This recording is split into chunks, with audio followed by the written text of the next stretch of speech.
ವಿಜಯಪುರದಲ್ಲಿ ಅಖಿಲ ಕರ್ನಾಟಕ ರಾಜ್ಯ ವಿದ್ಯಾರ್ಥಿ ಸಂಘಟನೆ ನೇತೃತ್ವದಲ್ಲಿ ಖಾಲಿ ಹುದ್ದೆಗಳ ಭರ್ತಿಗೆ ಪ್ರಬಲ ಹಕ್ಕೊತ್ತಾಯ, ಸರ್ಕಾರದ ವಿರುದ್ಧ ಪ್ರತಿಭಟನೆ. ಹೌದು ವೀಕ್ಷಕರೇ, ಖಾಲಿ ಇರುವ ಹುದ್ದೆಗಳನ್ನು ಭರ್ತಿ ಮಾಡುವಂತೆ ಒತ್ತಾಯಿಸಿ ಅಖಿಲ ಕರ್ನಾಟಕ ರಾಜ್ಯ ವಿದ್ಯಾರ್ಥಿ ಸಂಘಟನೆಯ ನೇತೃತ್ವದಲ್ಲಿ ವಿದ್ಯಾರ್ಥಿಗಳು ಬುಧವಾರ ವಿಜಯಪುರ ನಗರದಲ್ಲಿ ಬೃಹತ್ ಪ್ರತಿಭಟನೆ ನಡೆಸಿದರು. ಡಾ ಬಿಆರ್ ಅಂಬೇಡ್ಕರ್ ವೃತ್ತದಲ್ಲಿ ಜಮಾಯಿಸಿದ ಸಾವಿರಾರು ವಿದ್ಯಾರ್ಥಿಗಳು ರಾಜ್ಯ ಸರ್ಕಾರದ ವಿರುದ್ಧ ಘೋಷಣೆ ಕೂಗಿ ಆಕ್ರೋಶ ವ್ಯಕ್ತಪಡಿಸಿದರು. ವಿವಿಧ ಸಂದೇಶಗಳ ಫಲಕವನ್ನು ಪ್ರದರ್ಶಿಸಿ ಅಸಮಾಧಾನ ಹೊರಹಾಕಿದರು. ಸಂಘಟನೆ ಅಧ್ಯಕ್ಷ ಕಾಂತರಾಜ್ ಮಾತನಾಡಿ, ಸಾವಿರಾರು ಸಂಖ್ಯೆಯಲ್ಲಿ ಉದ್ಯೋಗಗಳು ಖಾಲಿ ಇದ್ದರೂ ಭರ್ತಿ ಮಾಡಲು ರಾಜ್ಯ ಸರ್ಕಾರ ಮುಂದಾಗುತ್ತಿಲ್ಲ. ಅನೇಕ ದಿನಗಳಿಂದ ನೇಮಕಾತಿ ಪ್ರಕ್ರಿಯೆ ನಡೆದಿಲ್ಲ. ವಯೋಮಿತಿಯನ್ನು ಹೆಚ್ಚಿಸುವುದೇ ಇದಕ್ಕೆ ಪರಿಹಾರವಾಗಿದ್ದು, ಇಲ್ಲವಾದರೆ ಸರ್ಕಾರ ಮಾಡಿದ ತಪ್ಪಿಗೆ ಲಕ್ಷಾಂತರ ಬಡವರು ಉದ್ಯೋಗ ವಂಚಿತರಾಗಬೇಕಾಗುತ್ತದೆ. ಹೀಗಾಗಿ ಕೂಡಲೇ ವಯೋಮಿತಿ ಹೆಚ್ಚಿಸಿ ನೇಮಕಾತಿ ಆರಂಭಿಸಬೇಕು ಎಂದು ಆಗ್ರಹಿಸಿದರು. ಸಾವಿರಾರು ವಿದ್ಯಾರ್ಥಿಗಳು, ಉದ್ಯೋಗಾಕಾಂಕ್ಷಿಗಳು ನೇಮಕಾತಿಗಾಗಿ ಜಾತಕ ಪಕ್ಷಿಯಂತೆ ಕಾಯುತ್ತಿದ್ದಾರೆ. ಪೊಲೀಸ್ ಇಲಾಖೆ, ಪಶುಸಂಗೋಪನೆ, ಪಾಲಿಕೆ ಸೇರಿದಂತೆ ವಿವಿಧ ಇಲಾಖೆಗಳಲ್ಲಿ ಖಾಲಿ ಇರುವ ಲಕ್ಷಾಂತರ ಹುದ್ದೆಗಳಿಗೆ ನೇಮಕಾತಿ ಅಧಿಸೂಚನೆ ಹೊರಡಿಸಬೇಕು ಎಂದು ಒತ್ತಾಯಿಸಿದರು.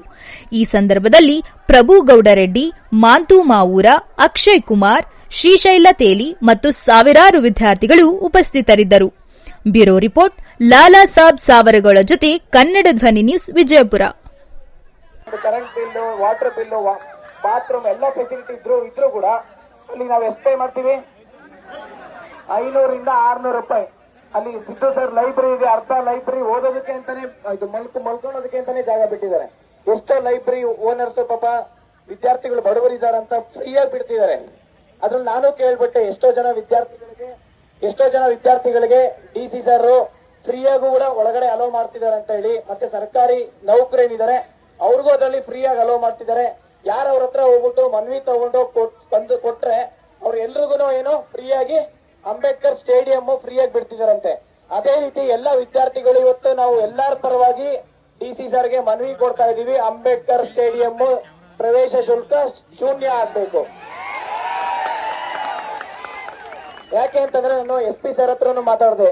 ನಾನು ನೋಡಿದೆ, SP sir, Laxman Nimbargi sir, ಮತ್ತೆ DSP sir, additional SP sir, inspector sir, sub inspector, including police constable ಎಲ್ಲರೂ ಅಷ್ಟೇ ವಿಜಯಪುರದಲ್ಲಿ ಪ್ರತಿಯೊಬ್ಬರು ಹೋರಾಟಕ್ಕೆ ಮತ್ತೆ ವಿದ್ಯಾರ್ಥಿಗಳ ಪರವಾಗಿ ಸಪೋರ್ಟಿವ್ ಆಗಿ ನಿಂತ್ಕೊಂಡಿದ್ದಾರೆ.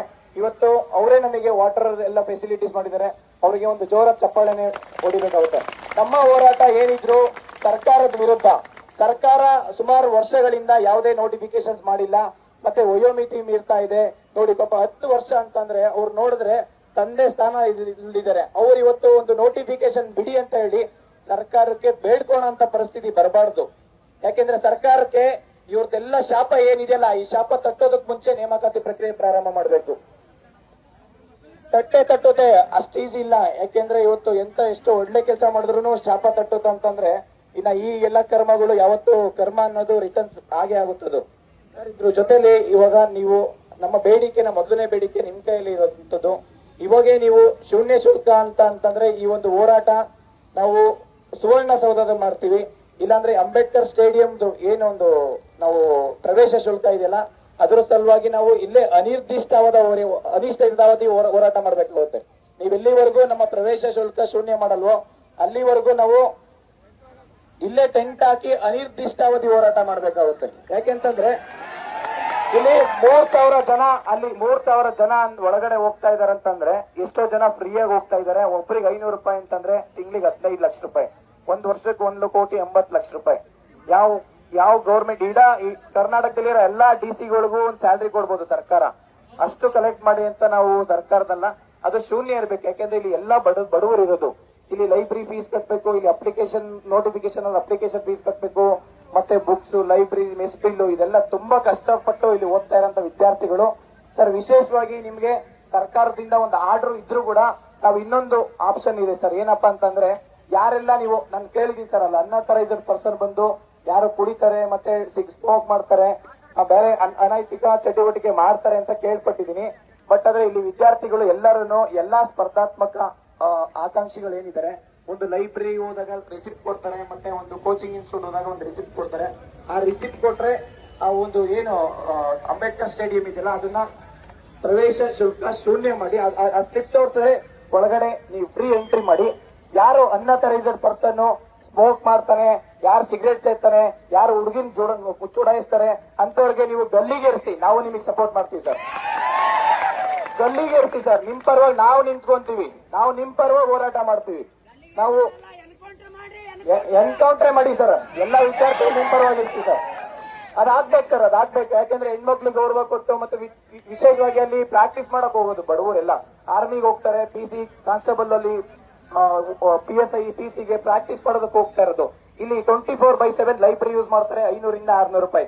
ಅಲ್ಲಿ ಕೇವಲ ಹಾಫ್ ಅನ್ ಅವರ್ ಅಷ್ಟೇ sir ground, maximum half an hour use ಮಾಡೋಂತ ಗ್ರೌಂಡ್ಗೆ 500 ರೂಪಾಯಿ ಪ್ರವೇಶ ಶುಲ್ಕ ಅಲ್ಲ ಸರ್. ಅದು ನೀವು ಇನ್ನೂ ಅಲ್ಲಿ ಬರುವಂತವ್ರಿಗೆ ನೀವೇ ವಾಟರ್ ಫೆಸಿಲಿಟೀಸು, ಇನ್ನು ಬೇಕಾದ್ರೆ ಏನಾದ್ರು ಬೇರೆ ಏನಾದ್ರು ಫೆಸಿಲಿಟೀಸ್ ಕೊಟ್ಟರು ಕೂಡ ಇನ್ನು ಒಳ್ಳೇದು ವಿದ್ಯಾರ್ಥಿಗಳಿಗೆ. ಅಷ್ಟು ಬಡತನದಿಂದ ಇದ್ದಾರೆ. ನಿಮ್ಮ ಕೈಲಾದ್ರೆ ಇವಾಗ ಈ ಕೂಡಲೇ ನಮ್ಗೆ ಈ ಹೋರಾಟ ಶಾಂತಿಯುತವಾಗಿ ಮಾಡಿದ್ವಿ. ಯಾಕೆಂದ್ರೆ ನಾನು SP ಸರ್ ಹತ್ರ ಮಾತಾಡಿದೆ, ನಾವು ಈಗ ಕಮಿಷನರ್ DC ಸರ್ ಇಲ್ಲೇ ಇದ್ದಾರೆ. ಈ ಒಂದು ನಿರ್ಧಾರ ಇಲ್ಲಿ ಆನ್ ಸ್ಪಾಟ್ ತಗೋಣಂತದ್ದು. ಯಾಕೆಂದ್ರೆ ಇದು ಯಾರನ್ನ ಪಬ್ಲಿಕ್ ಯಾರಾದ್ರೂ ಹೋಗಿ ಮನವಿ ಕೊಟ್ಟಿದ್ರ ಫೀಸ್ ತಗೊಳ್ಳಿ ಅಂತ ಹೇಳಿ ಕೊಟ್ಟಿದೀವಾ? ಇದು ಸರ್ಕಾರನೇ ಆದೇಶ ಮಾಡ್ಕೊಂಡಿರೋಂಥದ್ದು. ಸರ್ಕಾರ ಎಂತೆಂತ ಆದೇಶ ಮಾಡ್ಕೊಂಡು ಎಂತೆಂತ ಆದೇಶ ವಾಪಸ್ ತಗೊಂಡಿದ್ದಾರೆ. ತಗೊಂಡಿದ್ಯಾ ಇಲ್ಲ? ಅದೇ ರೀತಿ ಸರ್ಕಾರ ಯಾವುದೇ ಆದೇಶ ಇದ್ರೂ ಕೂಡ ಅದು ವಾಪಸ್ ತಗೊಂಬೋದು. ಆದೇಶ ನನಗಂತಂಗೆ ಅದು ಆದೇಶ ತಗೊಂಬಂದಿದ್ದಾರೆ ಸರ್. ಅದನ್ನ ಪ್ರವೇಶ ಶುಲ್ಕ ಏನಿದೆ ಅದು 0 ಆಗೋ ತನಕ ಈ ಹೋರಾಟ ಮಾತ್ರ ಯಾವುದೇ ಕಾರಣಕ್ಕೂ ನಿಲ್ಲಲ್ಲ. ಇದು ಮೊದಲನೇ ಬೇಡಿಕೆ. ಇದ್ರ ನಂತರ ಸುಮಾರು 13 ಬೇಡಿಕೆ ಇದಾವೆ ಸರ್ಕಾರದಲ್ಲಿ. ನಾವು ಸುಮಾರು 5-6 ವರ್ಷದಿಂದ ಯಾವುದೇ ನೇಮಕಾತಿ ಆಗಿಲ್ಲ ಸರ್. 2 ವರ್ಷ ಕೋವಿಡ್ ಅಂತ ಹೇಳಿ ಅದು ಇಡೀ ಪ್ರಪಂಚಕ್ಕೆ ಎಕ್ಸೆಪ್ಷನ್ ಅದು. ಯಾಕೆಂದ್ರೆ ಕೋವಿಡ್ ಇಂದ ಎಷ್ಟೊಂದು ಜನ ಸಾವನ್ನಪ್ಪಿದ್ದಾರೆ, ಅದರಿಂದ ಎಷ್ಟೋ ಜನ ನೋವನ್ನುಂಟು ಮಾಡಿದ್ದಾರೆ, ನೋವು ಆಗಿದೆ ಅದಕ್ಕೆ. ಯಾಕೆಂದ್ರೆ ನಾನು ನೋಡಿದೀನಿ ಅತಿ ಹೆಚ್ಚು ಸರ್ಕಾರದಲ್ಲಿರೋ ಅಧಿಕಾರಿಗಳು, ಡಾಕ್ಟರ್ಸ್, ಪೊಲೀಸ್ ಅವರೇ ಹೆಚ್ಚು ಪೇರೆಂಟ್ಸ್ ಮತ್ತೆ ಅವರು ತೀರ್ಕೊಂಡಿರುವಂತದ್ದು ನಾನು ಕೇಳ್ಪಟ್ಟಿದ್ದೀನಿ. ಆ ತರ ಸಿಚುವೇಶನ್ ಎಲ್ಲ ನಾವು ಫೇಸ್ ಮಾಡಿದೀವಿ. 2 ವರ್ಷ ಎಕ್ಸೆಪ್ಷನ್, ಅದ್ರ ನಂತರ 3 ವರ್ಷ ಏನಿದೆಯಲ್ಲ ಸರ್, 1 ವರ್ಷ ಎಲೆಕ್ಷನ್ ಇಯರ್, ಮತ್ತೆ ಏನು ಲಾಸ್ಟ್ 1.5 year ಇಂದ ಒಳ ಮೀಸಲಾತಿ ಅಂದ್ಬಿಟ್ಟು ಯಾವುದೇ ನೇಮಕಾತಿ ಆಗಿಲ್ಲ ಸರ್. ಈ ಒಂದು ಎಕೋಸಿಸ್ಟಮ್ ಏನಿದೆ, ಕೋಚಿಂಗ್ ಇನ್ಸ್ಟಿಟ್ಯೂಟ್ ಇರ್ಬೋದು, ಲೈಬ್ರರಿ, ಅಲ್ಲಿ ಟೀ ಶಾಪ್, ಹೋಟೆಲ್ಸ್, ಪ್ರತಿ ಒಂದಕ್ಕೂ ತೊಂದರೆ ಆಗ್ತಾ ಇದೆ ಸರ್ ಇವತ್ತು. ಅದಕ್ಕಿಂತ ಹೆಚ್ಚಾಗಿ ಇಲ್ಲಿರೋ ಎಲ್ಲ ಬಡ ವಿದ್ಯಾರ್ಥಿಗಳಿದಿರಲ್ಲ, ಇವ್ರ ತಂದೆ ತಾಯಿಗಳಿಗೆ ಹೊರೆ ಆಗ್ತಾ ಇದೆ. ಯಾಕೆಂದ್ರೆ ಪ್ರತಿ ತಿಂಗಳು ಅವ್ರ ಅಪ್ಪ ಅಮ್ಮ ಕಷ್ಟಪಟ್ಟು ಬಿಸಿಲಲ್ಲಿ ದುಡ್ದು 5-10 ಸಾವಿರ ದುಡ್ಡು ಕೊಟ್ಟು ಸಾಲ ಮಾಡಿ ಇವ್ರನ್ನ ಓದೋದಕ್ಕೆ ಇಲ್ಲಿ ತಿಳಿಸಿದ್ದಾರೆ. ಇವ್ರನ್ನ ವಿಶೇಷವಾಗಿ ಈ ಒಂದು ವಿಚಾರವಾಗಿ ನಮ್ಮ ಬೇಡಿಕೆ ಏನಿದೆ ಅಂದ್ರೆ, ಸರ್ಕಾರದಲ್ಲಿ ನಾನು ಹಾಕಿದ RTI ಮಾಹಿತಿ ಪ್ರಕಾರ 43 ಡಿಪಾರ್ಟ್ಮೆಂಟ್ ಇಂದ 2,76,386 ಖಾಲಿ ಹುದ್ದೆ ಇದೆ ಸರ್. 43 ಡಿಪಾರ್ಟ್ಮೆಂಟ್ ಇಂದ. ಟೀಚರ್ಸ್ ವೇಕೆನ್ಸಿ 70,727 ಹುದ್ದೆ ಖಾಲಿ ಇದೆ. ಪೊಲೀಸ್ ಡಿಪಾರ್ಟ್ಮೆಂಟ್ ಅಲ್ಲಿ 25 - 30 ಸಾವಿರ ಹುದ್ದೆ ಖಾಲಿ ಇದೆ. ಆರೋಗ್ಯ ಇಲಾಖೆಯಲ್ಲಿ 35,000 ಖಾಲಿ ಹುದ್ದೆ ಇದೆ. ಕಂದಾಯ ಇಲಾಖೆಯಲ್ಲಿ 11,000 ಹುದ್ದೆ ಖಾಲಿ ಇದೆ ಸರ್. ಈಚ್ ಅಂಡ್ ಎವ್ರಿ ಯಾವುದೇ ಸರ್ಕಾರಿ ಕಚೇರಿಗೆ ಹೋಗಿ 50% ಅಂದ್ರೆ 2-3 ಜನ ಮಾಡೋ ಕೆಲಸ ಒಬ್ಬೊಬ್ರು ಮಾಡ್ತಾ ಇದ್ದಾರೆ ಇವತ್ತು. ಆ ಪರಿಸ್ಥಿತಿ ಇದೆ. ಪೊಲೀಸ್ ಡಿಪಾರ್ಟ್ಮೆಂಟ್ ಅಲ್ಲಿ ನಾನು ಸರ್ ಪ್ರತಿ ದಿನ ನಾನು ವಾರಕ್ಕೆ 3-4 ದಿನ ಪೊಲೀಸ್ ಸ್ಟೇಷನ್ ಹೋದಾಗ ನೋಡ್ತೀನಿ. ಮತ್ತೆ ಎಷ್ಟೋ ಜನ ಸ್ನೇಹಿತರು ಗೊತ್ತಿರೋರು ಇದ್ದಾರೆ. ನಾನು ಎಷ್ಟೋ ಜನ ಕಮಿಷನರ್ ಸರ್ ಹತ್ರ ಮಾತಾಡಿದೀನಿ, SP ಸರ್ ಹತ್ರ ಮಾತಾಡಿದೀನಿ. ಅಲ್ಲಿನ ಪರಿಸ್ಥಿತಿ ಹೆಂಗಿದೆ ಅಂತಂದ್ರೆ, ರೆಕ್ರೂಟ್ಮೆಂಟೇ ಮಾಡ್ಕೊಂಡಿಲ್ಲ ಅಂತಂದ್ರೆ ಸರ್ಕಾರ ಸುಮ್ನೆ ಏನೋ ಮನೆಗೆ ಪೊಲೀಸ್ ಅಂತ ಹೇಳೋದು ಒಂದು ಸ್ಕೀಮ್ ತಗೊಂಡ್ಬಂದ್ರಷ್ಟೇ. ಏನೋ ನಾವಿದೀವಿ ಅಂತ ಹೇಳಿ. ನೀವು ಮನೆಗಲ್ಲ, ಮನೆಗೆ ಒಂದು ಕುಟುಂಬಕ್ಕೆ ಒಂದು ಜಾಬ್ ಕೊಡಿ ಫಸ್ಟ್. ಇಲ್ಲ ಅಲ್ಲಿರೋ ಖಾಲಿ ಹುದ್ದೆಗಳು ಫಿಲ್ ಮಾಡಿದ್ರೆ ಸಾಕು. ಮನೆಗೆ ನೀವು ಪೊಲೀಸ್ ಕೊಡುವಂತ ಅವಶ್ಯಕತೆನೇ ಇಲ್ಲ. ಪ್ರತಿ ಮನೆಗೂ ಅವರೇ ಸೇಫ್ಟಿ ಆಗ್ತಾರೆ. ಇವತ್ತು ಫೈನಾನ್ಷಿಯಲ್ ಬರ್ಡನ್ ಯಾವ ರೀತಿ ಆಗ್ತಾ ಇದೆ ಅಂತಂದ್ರೆ, ನೀವು ಹೋಗಿ ಮನೆಗೆ ಹೋಗಿ ಮನೆ ಪೊಲೀಸ್ ಅಂತ ಹೋಗಿ ಕೇಳಿದಾಗ ಅವ್ರ ಪೇರೆಂಟ್ಸ್ ಏನ್ ಹೇಳ್ತಾರೆ, ನನ್ ಮಗ ಓದಕ್ ಬಂದು ಹೋಗಿದ್ದಾನೆ, 5 ವರ್ಷ ಆಯ್ತು, 7 ವರ್ಷ ಆಯ್ತು, ಅವನಿಗೆ ಹೆಣ್ ಸಿಗ್ತಾ ಇಲ್ಲ ಅಂತ ಕೇಳ್ತಾ ಇದಾರೆ. ಆ ಮಟ್ಟದ ಪರಿಸ್ಥಿತಿ ಆಗ್ತಿದೆ ಸರ್ ಇವತ್ತು. ಈ ಎನ್ವಿರಾನ್ಮೆಂಟ್ ಅಲ್ಲಿ ಓದಕ್ ಬಂದಾಗ ಅವ್ರು ನೋಡಿ, ಅವ್ರ ಮೆಂಟಲ್, ಫಿಸಿಕಲ್, ಹೆಲ್ತ್ ಯಾವ ತರ ಚೇಂಜಸ್ ಆಗಿದೆ ಅಂತ ಹೇಳಿ. ಅವ್ರು ಬಂದಾಗ ಎಷ್ಟು ಒಂಥರ ತುಂಬಾ ಎನರ್ಜಿಕ್ ಆಗಿ ಬರ್ತಾರೆ. ಇಲ್ಲಿ ಬಂದು 2-3 ವರ್ಷದಲ್ಲಿ ಎಷ್ಟು ಕಷ್ಟದಿಂದ ನರಳುತ್ತಾ ಇದಾರೆ ಅಂತಂದ್ರೆ, ಪ್ರತಿ ಬೆಳಿಗ್ಗೆ ಇಲ್ಲಿ 10 ರೂಪಾಯಿ 20 ರೂಪಾಯಿ ಬೆಳಿಗ್ಗೆ ರೋಡ್ ಸೈಡ್ ಅಲ್ಲಿ ಸಿಗಂತ ಊಟ ತಿನ್ಕೊಂಡು, ನಾನು ಅವ್ರ ಜೊತೆ ಕಳೆದ 1 ವಾರದಿಂದ ಊಟ ಮಾಡಿದೀನಿ ಸರ್. ಆದ್ರೆ ಡೈಲಿ 2-3 ಟ್ಯಾಬ್ಲೆಟ್ಸ್ ತಿಂತಾ ಇದೀನಿ ನಾನು.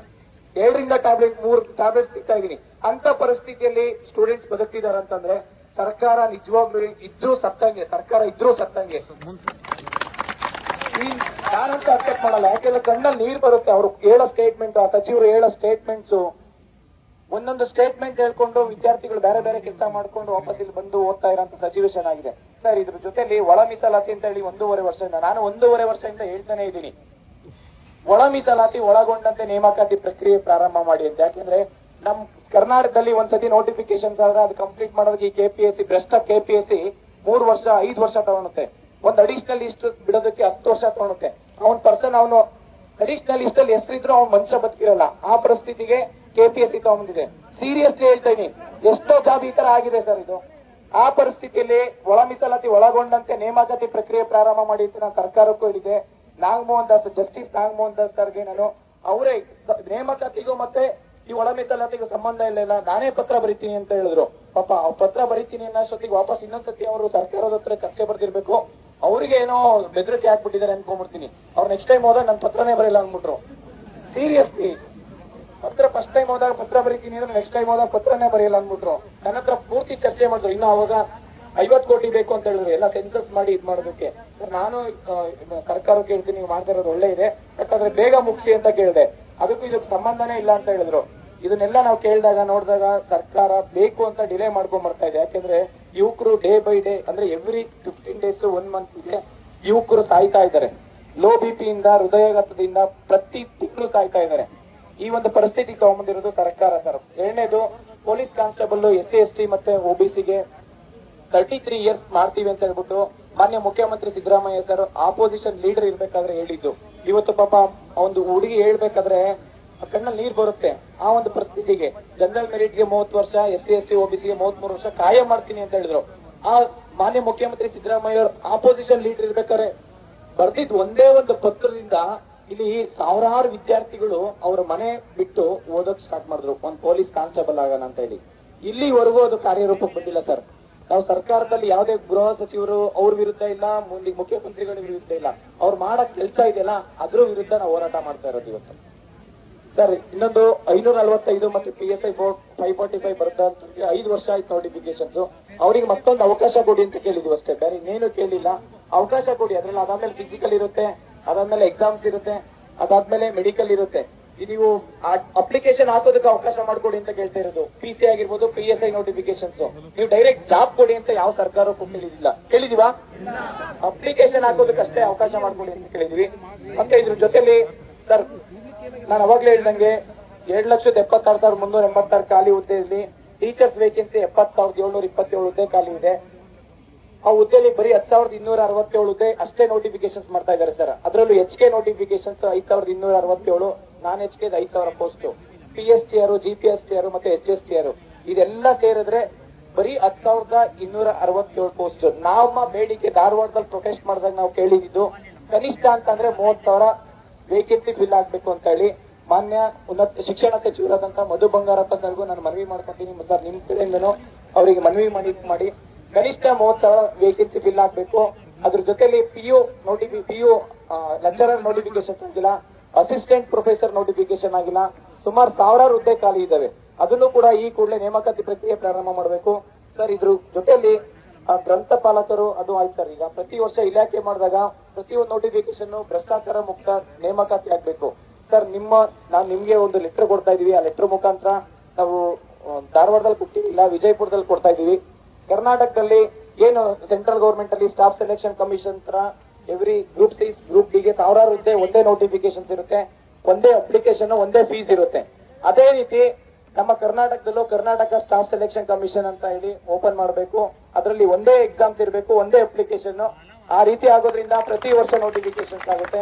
ಯಾವ ವಿದ್ಯಾರ್ಥಿಗಳು ರೋಡ್ ಬಂದು ಹೋರಾಟ ಮಾಡಲ್ಲ ಸರ್. ಯಾಕೆಂದ್ರೆ ನಮ್ಮ ಕರ್ನಾಟಕದಲ್ಲಿ ನಾವೇ ಹೋರಾಟ ಮಾಡಿ ಎಲ್ಲಾ ಗ್ರೂಪ್ ಸಿಲೆಬಸ್ ಒಂದೇ ಸಿಲೆಬಸ್ ಮಾಡ್ತಿದ್ವಿ, ಕಾಮನ್ ಸಿಲೆಬಸ್ ಇದೆ. ಅದರಿಂದ ನೀವು ಮಾನ್ಯ ಇದು ನಾನು DPR ಸೆಕ್ರೆಟರಿ ಸರ್ಗೂ ನಾವು ಪತ್ರ ಬರ್ದಿದ್ವಿ ಸರ್. ಆದ್ರೆ ಇದು CM ಅವರು ನಿರ್ಧಾರ ಮಾಡ್ಬೇಕಾಗಿರುವಂತದ್ದು. ನೀವು ಅವ್ರಿಗೂ ಪತ್ರ ಬರೆದು ಈ ತರ ಡಿಮ್ಯಾಂಡ್ಸ್ ಇದೆ, ಇಷ್ಟು ಜನ ಲಕ್ಷಾಂತರ ವಿದ್ಯಾರ್ಥಿಗಳು ವಿಜಯಪುರದಲ್ಲಿ ಓದ್ತಾ ಇದ್ದಾರೆ, ಮತ್ತೆ ಸಾಕಷ್ಟು ಕೋಚಿಂಗ್ ಇನ್ಸ್ಟಿಟ್ಯೂಟ್ ಇದೆ. ಈ ಒಂದು ಎನ್ವಿರಾನ್ಮೆಂಟ್ ಹಿಂಗೆ ಮುಂದುವರಿಬೇಕು ಅಂತಂದ್ರೆ ದಯವಿಟ್ಟು ಈ ಒಂದು ಸಪೋರ್ಟ್ ಮಾಡಿ ವಿದ್ಯಾರ್ಥಿಗಳು ಕೂಡ ನಿಂತ್ಕೊಳ್ಳಿ ಅಂತ ಕೇಳಿ ಬಂದಿದ್ದಾರೆ. ಮತ್ತೆ KPSC ಇಂದ ಹಲವಾರು ನೋಟಿಫಿಕೇಶನ್ಸ್ ಇದೆ. Assistant agriculture officer, assistant agriculture officer, land surveyor ಮತ್ತೆ ವೆಟರ್ನರಿ ಆಫೀಸರ್ ಇವೆಲ್ಲ ನೋಟಿಫಿಕೇಶನ್ಸ್ ಆಗಿ ಸುಮಾರು 1.5 ವರ್ಷ ಆಯ್ತು. ಒಳ ಮೀಸಲಾತಿ ಮತ್ತೆ ಸ್ಪೋರ್ಟ್ಸ್ ಕೋಟಾ, ಇಂಟರ್ನಲ್ ರಿಸರ್ವೇಶನ್ ಮತ್ತೆ ರೋಸ್ಟರ್, ಬಿಂದು, ಈ ಒಂದು 3A 3B ಎಲ್ಲ ಇಂದ ತುಂಬಾ ಸಮಸ್ಯೆಯಾಗಿ 1.5 ವರ್ಷ ಆಗಿತ್ತು. ನೋಟಿಫಿಕೇಶನ್ಸ್ KPSC ಹೋಗಿ ಇಲ್ಲಿವರೆಗೂ ನೋಟಿಫಿಕೇಶನ್ಸ್ ಆಗಿಲ್ಲ. ಆ ನೋಟಿಫಿಕೇಶನ್ಸ್ ಪ್ರಕ್ರಿಯೆ ಪ್ರಾರಂಭ ಮಾಡಿ ಭ್ರಷ್ಟಾಚಾರ ಮುಕ್ತ ನೇಮಕಾತಿ ಆಗ್ಬೇಕು ಅಂತ ಕೇಳ್ಕೊಂತೀನಿ ಸರ್. ಅದನ್ನು ಈ ಒಂದು ಮನವಿಯಲ್ಲಿದೆ. ಇದ್ರ ಜೊತೆಲಿ 3A ಮತ್ತೆ 3B ಅಭ್ಯರ್ಥಿಗಳಿಗೆ ಸಾಕಷ್ಟು ನೇಮಕಾತಿಯಲ್ಲಿ ಸಾಕಷ್ಟು ತೊಂದರೆ ಆಗ್ತಾ ಇದೆ ಸರ್. 3A 3B ಅಭ್ಯರ್ಥಿಗಳಿಗೆ ಆ ರೋಸ್ಟರ್ ಬಿಂದುವಲ್ಲಿ ಕರೆಕ್ಟ್ ಆಗಿ ಪಾಯಿಂಟ್ಸ್ ಏನು ಒಂದು ರೋಸ್ಟರ್ ಜಿಲ್ಲಾವಾರು ಏನು ನೋಟಿಫಿಕೇಶನ್ ಮಾಡ್ತಾ ಇದ್ದಾರೆ ಕಳೆದ 5 ವರ್ಷದಿಂದ. ಹೌದು ಸರ್, ಹೌದು. ರೋಸ್ಟರ್ ಪ್ರಕಾರ ಮಾಡದೇ ಇರೋದ್ರಿಂದ ವಿದ್ಯಾರ್ಥಿಗಳು ಮತ್ತೆ ಕೋರ್ಟ್ ಹೋಗುತ್ತೆ, ಅದು ವರ್ಷಾನುಗಟ್ಲೆ ತಗೊಳುತ್ತೆ. 3A 3B ಅಭ್ಯರ್ಥಿಗಳಿಗೆ ಏನು ಜಿಲ್ಲಾವಾರು ಮಾಡಿದಾಗ ರಾಜ್ಯವಾರು ಮಾಡಿದಾಗ ಕರೆಕ್ಟ್ ಆಗಿ ರೋಸ್ಟರ್ ಅಪ್ಲೈ ಆಗುತ್ತೆ. ಅದೇ ಜಿಲ್ಲಾವಾರು ಮಾಡಿದಾಗ ಪೋಸ್ಟರ್ಸ್ ಈ ನಂಬರ್ ಆಫ್ ಪೋಸ್ಟ್ ಕಡಿಮೆ ಇದ್ದಾಗ ಅದು ಡಿವೈಡ್ ಆಗಿ ರೋಸ್ಟರ್ 3A 3B ಅಭ್ಯರ್ಥಿಗಳಿಗೆ KS ಅಲ್ಲಿ ಅನ್ಯಾಯ ಆಗಿದೆ, ಮತ್ತೆ ವಿಲೇಜ್ ಅಕೌಂಟೆಂಟ್, ಫಾರೆಸ್ಟ್ ಡಿಪಾರ್ಟ್ಮೆಂಟ್ ಅಲ್ಲೂ ಎಲ್ಲದರಲ್ಲೂ ಅನ್ಯಾಯ ಆಗಿದೆ.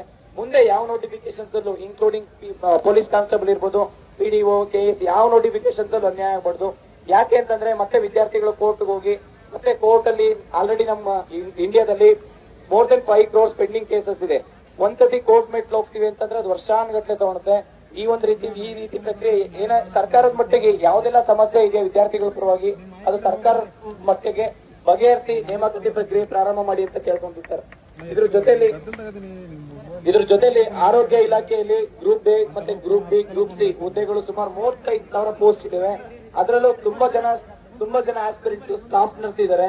ಅವ್ರಿಗೂ ಅಷ್ಟೇ ಈ ಒಂದು ನೋಟಿಫಿಕೇಶನ್ ಆಗಿಲ್ಲ. ಸಿಕ್ಕಿದ್ದು ಆರೋಗ್ಯ ಸಚಿವರಾದಂತಹ ದಿನೇಶ್ ಗುಂಡೂರಾವ್ ಸರ್ಗೂ ನೀವು ಪತ್ರ ಬರೆದ್ರೆ ಎಲ್ಲಾ ವಿದ್ಯಾರ್ಥಿಗಳಿಗೂ ಅನುಕೂಲ ಆಗುತ್ತೆ. ನಾವು ಪತ್ರ ಬರೀತಾ ಇದೀವಿ ಸರ್. ಬಟ್ ಅದ್ರ ನೇಮಕಾತಿ ಇನ್ನು ಮಾಡ್ತೀವಿ ಅಂತ ಹೇಳ್ಬಿಟ್ಟು ಧಾರವಾಡ ಪ್ರೊಟೆಸ್ಟ್ ಆದ್ಮೇಲೆ ಸಾಕಷ್ಟು ಸಮಯ ಆಗಿದೆ ಈಗ. ಯಾಕೆಂದ್ರೆ ವಿದ್ಯಾರ್ಥಿಗಳು ಮನೇಲಿ ಇದ್ದವರೆಲ್ಲ ಧಾರವಾಡ ಪ್ರೊಟೆಸ್ಟ್ ಆದ್ಮೇಲೆ ಓದೋದು ಬಂದಿದ್ದಾರೆ. ಅದ್ರ ಇಮಿಡಿಯೇಟ್ ಹೋರಾಟ ಏನಾದ್ರು ಈಗ ಸರ್ಕಾರ ಆಕ್ಷನ್ ತಗೊಂಡಿಲ್ಲ ಅಂದ್ರೆ ತಿರ್ಗಾ ಮತ್ತೆ ಧಾರವಾಡ ಮತ್ತೆ ರಾಜ್ಯಾದ್ಯಂತ ಪ್ರತಿಯೊಂದು ಡಿಸ್ಟಿಕ್ ಅಲ್ಲೂ ಹೋರಾಟ ಆಗೋದು ಬೇಡ ಅಂತ ನಾನು ಕಳಕಳಿಯಿಂದ ವಿನಂತಿ ಮಾಡ್ಕೊಂತೀನಿ ಸರ್. ಇದ್ರ ಜೊತೆ ಅತಿಥಿ ಉಪನ್ಯಾಸಕರು ಸುಮಾರು 6 ತಿಂಗಳಿಂದ ನಾನೇ ಹೋರಾಟ ಮಾಡಿದ್ದೀನಿ ಸರ್. ಅತಿಥಿ ಉಪನ್ಯಾಸಕರು ಇದು ವರ್ಷಾನುಗಟ್ಲೆಯಿಂದ UGC ಅಂದ್ರೆ ನಾನ್ UGC ಅವ್ರನ್ನ ಕಂಟಿನ್ಯೂಷನ್ಸ್ ಮಾಡ್ತಾ ಇದ್ರು. ನಮ್ಮ ಕರ್ನಾಟಕದಲ್ಲಿ ಸುಮಾರು 430 ಫಸ್ಟ್ ಗ್ರೇಡ್ ಕಾಲೇಜಸ್ ಇದೆ. 430 ಫಸ್ಟ್ ಗ್ರೇಡ್ ಕಾಲೇಜಲ್ಲಿ 10,000 ಪೋಸ್ಟ್ ಶಿಕ್ಷಣ ಇಲಾಖೆ ಅಂದ್ರೆ ಕಾಲೇಜು ಶಿಕ್ಷಣ ಇಲಾಖೆಯಿಂದ ನೋಟಿಫಿಕೇಶನ್ ಮಾಡಿದ್ರು. 10,000 ಅತಿಥಿ ಉಪನ್ಯಾಸಕರನ್ನ ನೋಟಿಫಿಕೇಶನ್ಸ್ ಬಿಟ್ಟು ಆ ನೋಟಿಫಿಕೇಶನ್ಸ್ ನ ಮೆರಿಟ್ ಲಿಸ್ಟ್ ಬಿಟ್ಟು ಕೌನ್ಸಿಲಿಂಗ್ ಮಾಡಬೇಕಾಯ್ತು. ಆದ್ರೆ ನಾನ್ UGC ಕ್ವಾಲಿಫೈಡ್ ಅದು ಅಂದ್ರೆ UGC ಅಂತ ಅಂದ್ರೆ ಯೂನಿವರ್ಸಲ್ ಗ್ರಾಂಟ್ ಕಮಿಷನ್ ಅಂತ ಹೇಳಿ ಅಂಡರ್ 1956 ಅಲ್ಲೇ ಎಸ್ಟಾಬ್ಲಿಷ್ ಆಯ್ತು. ಸೆಂಟ್ರಲ್ ಗವರ್ಮೆಂಟ್ ಅಂದ್ರೆ ಪಾರ್ಲಿಮೆಂಟಲ್ ಆಕ್ಟ್ ಆಗಿರೋದು. ಅದೊಂದು ಸ್ಟ್ಯಾಟ್ಯೂಟರಿ ಬಾಡಿ. ಅದ್ರ ಪ್ರಕಾರ ಏನ್ ಆಕ್ಟ್ ಮಾಡಿದೆ ಅದನ್ನ ಸರ್ಕಾರ ಮತ್ತೆ ಯಾವುದೇ ಡಿಪಾರ್ಟ್ಮೆಂಟ್ ಇಲಾಖೆ ಅದನ್ನ ಫಾಲೋ ಮಾಡಬೇಕಾಯ್ತು. ಅದ್ರ ಪರವಾಗಿ UGC ಕ್ವಾಲಿಫೈಡ್ ಆಗಿರೋದನ್ನ 10,000 ಅತಿಥಿ ಉಪನ್ಯಾಸಕರನ್ನ ಗೆಸ್ಟ್ ಲೆಕ್ಚರ್ ಆಗಿ ತಗೊಳ್ಳಿ ಅಂತ ಹೇಳ್ಬಿಟ್ಟು ಕಂಟಿನ್ಯೂಸ್ ಆಗಿ ಡಿವಿಷನ್ ಬೆಂಚ್ ಅಲ್ಲಿ ನಾವೇ ಹೋರಾಟ ಮಾಡಿ ನಮ್ಮ ಪರವಾಗಿ ಬಂತು. UGC ಕ್ವಾಲಿಫೈಡ್ ಆಗಿರೋದನ್ನ ನೆಟ್ ಸ್ಟೇಟ್ PhD ಹೋಲ್ಡರ್ಸ್ ತಗೊಳ್ಳಿ ಅಂತ ಹೇಳಿ ಅದ್ರ ಪ್ರಕಾರ ಡಿವಿಷನ್ ಬೆಂಚ್ ಮತ್ತೆ ಒಂದು ಸರ್ಕಾರ ಆದೇಶದ ಪ್ರಕಾರ ತುಂಬಾ ಡಿಲೇ ಮಾಡ್ತಾ ಇದೆ. ಈಗ 10,000 ಅತಿಥಿ ಉಪನ್ಯಾಸಕರನ್ನು ತಗೋತಾ ಇದ್ದಾರೆ. ನಾವು ಸಾಕಷ್ಟು ಹೋರಾಟನೂ ಮಾಡಿದೀವಿ. ಕಾನೂನು ರೀತಿಯಲ್ಲೂ ನಮ್ಮ ಪರವಾಗಿ ಆಗಿದೆ.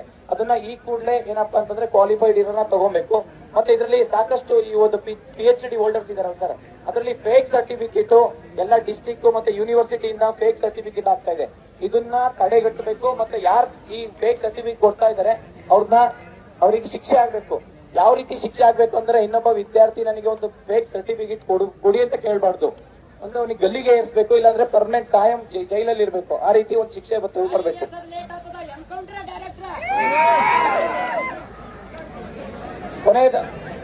ಕೊನೆಯದಾಗಿ ನಾನು ಇಷ್ಟೆಲ್ಲ ಏನು ನಮ್ಮ ಸಮಸ್ಯೆಗಳನ್ನ ನಮ್ಮ ಬೇಡಿಕೆನ ಇಷ್ಟು ನಿಮ್ಮ ವಿದ್ಯಾರ್ಥಿಗಳ ಪರವಾಗಿ ನಾನು DC ಸರ್ಗೆ ನಾನು ಮನವಿ ಮಾಡ್ಕೊಂತ ಇದ್ದೀನಿ. ಅದರಲ್ಲಿ ಮೊದಲನೇ ಬೇಡಿಕೆ ಎಲ್ಲರ ವಿದ್ಯಾರ್ಥಿಗಳ ಪರವಾಗಿ ಅವರು ಈ ಕೂಡಲೇ ಏನಂದ್ರೆ ಘೋಷಣೆ ಮಾಡಬೇಕು ಅಂತ ಕೇಳ್ಕೊಂತೀನಿ. ಮತ್ತೆ ಇನ್ನೂ ಏನಪ್ಪಾ ಅಂತಂದ್ರೆ ನೀವೆಲ್ಲ ವಿದ್ಯಾರ್ಥಿಗಳು ತಾಳ್ಮೆಯಿಂದ ಇರಿ. ಎಲ್ಲ ಅಧಿಕಾರಿಗಳಿಗೆ ಒಂದು ರೆಸ್ಪೆಕ್ಟ್ ಕೊಡಿ. ಯಾಕಂದ್ರೆ ಅವ್ರು ನಮ್ಮ ಪರವಾಗಿ ಕೆಲಸ ಮಾಡ್ತಿದ್ದಾರೆ. ಯಾಕಂದ್ರೆ ನಮ್ಮ ಕಷ್ಟ ಏನು ಅಂತ ಗೊತ್ತು. ಯಾಕಂದ್ರೆ ನಮ್ಮಿಂದ ನಮ್ಮ ಕಷ್ಟ ಸುಖಗಳನ್ನ ನೋಡ್ಕೊಂಡು ಅವ್ರ ಅಧಿಕಾರಿಗಳಾಗಿದ್ದಾರೆ. ಹಂಗಾಗಿ ಅವ್ರು ನಮ್ಮ ಮನವಿಗೆ ಸ್ಪಂದಿಸಿ ಎಲ್ಲ ವಿದ್ಯಾರ್ಥಿಗಳ ಪರವಾಗಿ ಇರ್ತಾರೆ ಅಂತ ನಾನು ಎಲ್ಲ ವಿದ್ಯಾರ್ಥಿಗಳ ಪರವಾಗಿ ನಾನು ಕೇಳ್ಕೊಂತೀನಿ. ನಮ್ಮ ಎಲ್ಲರನ್ನ ಹಿತೈಷಿಸಿ ನಿಮ್ಮನ್ನೆಲ್ಲ ಉದ್ದೇಶಿಸಿ ಒಂದು ಬೇರೆ ವೇದಿಕೆಯಲ್ಲಿ ಮಾತಾಡಬೇಕಂತ ನನಗೆ ಆಸೆ ಇತ್ತು. ಆದರೆ ಈ ಒಂದು ಸಂದರ್ಭದಲ್ಲಿ ಇಲ್ಲಿ ಮಾತಾಡುವಂತ ಒಂದು ಸಂದರ್ಭ ಬಂದ್ಬಿಟ್ಟಿದೆ. ನಾಳೆನೂ ಇದೆ. ಈಗಾಗಲೇ SP ಅವರು ಹೇಳಿದ ಹಾಗೆ ನಮ್ಮದು ಬೇಡಿಕೆಗಳು ಏನೇನಿದೆಯಲ್ಲ ಅದೆಲ್ಲವೂ ಕೂಡ ನ್ಯಾಯಯುತವಾದಂತಹ ಬೇಡಿಕೆಗಳಂತ ಪ್ರಥಮವಾಗಿ ಹೇಳಲಿಕ್ಕೆ ನಾನು ಬಯಸ್ತೇನೆ. ಯಾಕಂತ ಹೇಳಿದ್ರೆ ಒಂದು ಸ್ಪರ್ಧಾತ್ಮಕ ಪರೀಕ್ಷೆಯಲ್ಲಿ ತಯಾರಿ ಮಾಡಿ ಅದರಲ್ಲಿ ಸೆಲೆಕ್ಟ್ ಮಾಡಲಿ ಸೆಲೆಕ್ಟ್ ಆಗ್ಲಿಕ್ಕೇನೆ ಕರೆಕ್ಟ್ ಆಗಿ ನೋಟಿಫಿಕೇಶನ್ ಪ್ರತಿ ವರ್ಷವೂ ಆಗಿ ಸೆಲೆಕ್ಟ್ ಆಗ್ಲಿಕ್ಕೇನೆ ಎಷ್ಟೊಂದು ಕಷ್ಟ ಇದೆ ಅನ್ನುವಂಥದ್ದು ಎಲ್ಲರಿಗೂ ಗೊತ್ತಿರುವಂತ ವಿಚಾರ. ಯಾಕಂದ್ರೆ ಕಾಂಪಿಟೇಷನ್ ಅಷ್ಟಿದೆ 1000ದಲ್ಲಿ ಒಬ್ಬರು 10,000ದಲ್ಲಿ ಒಬ್ಬರು ಸೆಲೆಕ್ಟ್ ಆಗುವಂತಹ ಒಂದು ಸಿಸ್ಟಮ್ ಇದೆ. ಯಾಕಂದ್ರೆ ನಮ್ಮಲ್ಲಿ ಕಾಂಪಿಟೇಷನ್ ಅಷ್ಟಿದೆ. ಆದ್ರೆ ನೋಟಿಫಿಕೇಶನ್ ಪ್ರತಿ ವರ್ಷನೂ ಆಗ್ಬೇಕು. ಈ ರಿಕ್ರೂಟ್ಮೆಂಟ್ ಪ್ರಾಸೆಸ್ ನಲ್ಲಿ ಸುಧಾರಣೆ ತರಬೇಕು ಅನ್ನುವಂಥದ್ರಲ್ಲಿ ತಾವು ಏನೇನು ಈಗ ನಮ್ಮ ಮುಂದೆ ಹೇಳಿದೀರಾ ಮತ್ತೆ ಲಿಖಿತವಾಗಿ ನೀವು ಓದಿ ಹೇಳಿದೀರಾ ಅದರಲ್ಲಿ ಇದೆ. ಅದನ್ನು ಆದಷ್ಟು ಬೇಗ ಸರ್ಕಾರ ಹಂತದಲ್ಲಿ ಈಗಾಗಲೇ ಚರ್ಚೆಯಲ್ಲಿ ಇದೆ. ಅದನ್ನು 43 ಇಲಾಖೆಗಳಲ್ಲಿ ಹೇಗೆ ರಿಕ್ರೂಟ್ಮೆಂಟ್ ಮಾಡುವಂಥದ್ದು ಒಂದೇ ರಿಕ್ರೂಟ್ಮೆಂಟ್ ಅಪ್ಲಿಕೇಶನ್ ಮುಖಾಂತರ ಇದನ್ನೆಲ್ಲವೂ ಕೂಡ ಮಾಡಿಸಬೇಕನ್ನುವಂತ ತಮ್ಮ ಒತ್ತಾಯವನ್ನು ಕೂಡ ಒಂದು ಸುಧಾರಣೆಯ ಒಂದು ನಿಟ್ಟಿನಲ್ಲಿ ಇರುವಂತಹ ಒತ್ತಾಯಗಳು. ವಯೋಮಿತಿನೂ ಕೂಡ ಈಗ ಕೆಲವರಿಗೆ ದಾಟ್ತಾ ಇದೆ. ಸೊ ಆದ್ದರಿಂದ ಓದ್ಬಿಟ್ಟು ಯಾವಾಗ ಬರ್ತದೆ ನೋಟಿಫಿಕೇಶನ್ ಅನ್ನುವಂತ ನಿರೀಕ್ಷೆ ಅದು ಒಂದು ಜೆನ್ಯೂನ್ ಪ್ರಾಬ್ಲಮ್. ಯಾಕೆಂದ್ರೆ ಸೊಸೈಟಿನಿಂದನೂ ಸಮಾಜದಿಂದನೂ ನಿಮಗೆ ಒತ್ತಡ ಇರುತ್ತದೆ. ಈ ಸಂದರ್ಭದಲ್ಲಿ ನಾವು ಪ್ರಿಪರೇಷನ್ ಟೈಮ್ ನಲ್ಲಿ ಅದನ್ನು ನೋಡಿದ್ದೇವೆ. ಪ್ರಿಪರೇಷನ್ ಅಂತ ಹೇಳಿದ್ರೆ ಏನೋ ಒಂದು ವರ್ಷ ಓದ್ಬಿಟ್ಟೆ ಇಮಿಡಿಯೇಟ್ಲಿ ನೌಕರಿ ಸಿಗ್ತದೆ ಅಂತ ಇಲ್ಲ. ಅದನ್ನು ಸತತವಾಗಿ ಓದಬೇಕು. ಅದಕ್ಕೆ ಈ ಫ್ಯಾಮಿಲಿ ಕುಟುಂಬದಿಂದ ಎಷ್ಟು ಮಟ್ಟಕ್ಕೆ ಅದಕ್ಕೆ ಸಹಾಯ ಕೊಡ್ಲಿಕ್ಕೆ ಆಗ್ತದೋ, ಆರ್ಥಿಕವಾಗಿ ಎಷ್ಟು ತೊಂದರೆ ಆಗ್ತದೆ, ಮತ್ತೆ ನೀವು ಏನು ಬೇರೆ ನೌಕರಿನೂ ಮಾಡ್ಲಿಕ್ಕೆ ನಿಮಗೆ ಅವಕಾಶ ಇರೋದಿಲ್ಲ. ಯಾಕಂದ್ರೆ 24/7 ನೀವು ಓದಬೇಕು. ಒಂದು ದಿವಸಕ್ಕೆ 10 ತಾಸು 12 ತಾಸು ಓದುವಂತಹ ಒಂದು ಸಿಚುವೇಶನ್. ಇಂಥ ಪರಿಸ್ಥಿತಿನಲ್ಲಿ ನಿಮಗೆ ಆಗಬೇಕಾಗಿರುವಂತಹ ಸಪೋರ್ಟ್ಗಳು ಕುಟುಂಬದಿಂದ ಎಷ್ಟು ಸಪೋರ್ಟ್ ಬರಬೇಕು, ಸಮಾಜದಿಂದ ಎಷ್ಟು ಪ್ರೆಷರ್ ಇದೆ ಅನ್ನುವಂಥದ್ದು ನಮಗೆಲ್ಲರಿಗೂ ಕೂಡ ಅರ್ಥ ಆಗ್ತದೆ. ಈಗಾಗಲೇ ಸರ್ಕಾರ ಮಟ್ಟದಲ್ಲಿ ಏನು ನಿಮ್ಮ ಬೇಡಿಕೆಗಳಿದೆ ಅದನ್ನು ಖಂಡಿತವಾಗಿ ಸರ್ಕಾರಕ್ಕೆ ನಾವು ಕೂಡ ತಮ್ಮ ಮನವಿಯನ್ನು ಸೂಕ್ತವಾದಂತಹ ಅಲ್ಲಿ ಅಧಿಕಾರಿಗಳಿಗೆ ನಾವು ಖಂಡಿತವಾಗಿ ಸಲ್ಲಿಸ್ತೇವೆ. ಈಗಾಗಲೇ ನೀವು ಸಲ್ಲಿಸಿದ್ದು ಕೂಡ ಇದೆ. ಇದು ಬೇರೆ ಬೇರೆ ಜಿಲ್ಲೆಗಳಲ್ಲಿ ಆಗಿರುವಂತಹ ಹೋರಾಟದ ಹಿನ್ನೆಲೆಯಲ್ಲಿ ಅಲ್ಲಿ ಈಗಾಗಲೇ ಚರ್ಚೆಯನ್ನು ಕೂಡ ಪ್ರಾರಂಭ ಆಗಿದೆ. ಸೊ ಆದಷ್ಟು ಬೇಗ ಬರ್ತದೆ. ಅದು FDA SDA ಇರಬಹುದು, PSI UKPSC ರಿಕ್ರೂಟ್ಮೆಂಟ್ಸ್ ಮತ್ತೆ ಸ್ಟಾಫ್ಸ್ ಇದು ಎಲ್ಲವೂ ಕೂಡ ಒಂದು ಹಂತಕ್ಕೆ ಬರ್ತಾ ಇದೆ ಅನ್ನುವಂತ ನಂದು ಕೂಡ ಒಂದು ಆಶಾ ಇದೆ. ಇನ್ನೊಂದು ವಿಚಾರ ತಾವೆಲ್ಲರೂ ಕೇಳಿರುವಂತದ್ದು ಈ ಅಂಬೇಡ್ಕರ್ ಸ್ಟೇಡಿಯಂ ಬಗ್ಗೆ. ಈ ಅಂಬೇಡ್ಕರ್ ಸ್ಟೇಡಿಯಂ ತಮ್ಮೆಲ್ಲರಿಗೂ ಗೊತ್ತಿರುವ ಹಾಗೆ ನಮ್ಮ ಜಿಲ್ಲೆಗೆ ಒಂದು ಹೆಮ್ಮೆ ಆಗಿರುವಂತಹ ಒಂದು ಸ್ಟೇಡಿಯಂ. ತುಂಬಾ ಒಂದು ಸುಸಜ್ಜಿತ ಒಂದು ಫೆಸಿಲಿಟಿ. ಅಂದ್ರೆ ಬೇರೆ ಜಿಲ್ಲೆಗಳಲ್ಲಿ ಇರುವಂತಹ ಜಿಲ್ಲಾ ಕ್ರೀಡಾಂಗಣಕ್ಕಿಂತನೂ ಕೂಡ ಅದನ್ನು ಕರೆಕ್ಟ್ ಆಗಿ ಮೇಂಟೈನ್ ಮಾಡಿಕೊಂಡು ಇಟ್ಕೊಂಡಿರುವಂತಹ ಒಂದು ಸ್ಟೇಡಿಯಂ. ತಾವೆಲ್ಲರೂ ಅದನ್ನು ನೋಡಿರಬಹುದು, ಬಳಕೆಯನ್ನು ಕೂಡ ಮಾಡಿರಬಹುದು. ಒಂದು ಸಿಂಥೆಟಿಕ್ ಟ್ರ್ಯಾಕ್, ಎಷ್ಟೋ ಸ್ಟೇಡಿಯಂಗಳಲ್ಲಿ ಸಿಂಥೆಟಿಕ್ ಟ್ರ್ಯಾಕ್ ಇರಲ್ಲ. ಸಿಂಥೆಟಿಕ್ ಟ್ರ್ಯಾಕ್ ಮಾಡಿ ಈಗಾಗಲೇ ಅಲ್ಲಿ ಸುಮಾರು ಒಂದು 400-500 ವಿದ್ಯಾರ್ಥಿಗಳು ಅದನ್ನು ಅಥ್ಲೆಟಿಕ್ಸ್ ಬಳಕೆಯನ್ನು ಕೂಡ ಮಾಡ್ತಾ ಇದ್ದಾರೆ. ಅದರಲ್ಲಿ ಹಿಂದೆ ಏನು ಸಮಸ್ಯೆಗಳಿತ್ತೋ ಅದನ್ನೆಲ್ಲವೂ ಕೂಡ ಸೆಕ್ಯೂರಿಟಿಯನ್ನು ಟೈಟ್ ಮಾಡಿ ಅಲ್ಲಿ ಯಾರು ಅದನ್ನು ಬೇರೆ ಯಾವುದು ಉಪಯೋಗ ಮಾಡ್ಕೊಂಡಿದ್ರೆ ಅದನ್ನೆಲ್ಲ ನಿಲ್ಲಿಸುವಂತ ನಿಟ್ಟಿನಲ್ಲಿ ಕ್ರಮ ಕೈಗೊಂಡು ಈಗ ಅದು ಚೆನ್ನಾಗಿ ಬಂದಿದೆ. ಅದು ಫಸ್ಟ್ ಆಫ್ ಆಲ್ ಆ ಕ್ರೀಡಾಂಗಣ ಸಾರ್ವಜನಿಕರಿಗೋಸ್ಕರ ಎಲ್ಲರಿಗೋಸ್ಕರ ಇರುವಂತ ಕ್ರೀಡಾಂಗಣ. ಅದು ಯಾರದು ಒಂದು ವೈಯಕ್ತಿಕ ಆಸ್ತಿ ಅಲ್ಲ ಅನ್ನುವಂಥದ್ದನ್ನು ತಾವೆಲ್ಲರೂ ಕೂಡ ಅರ್ಥ ಮಾಡ್ಕೋಬೇಕು.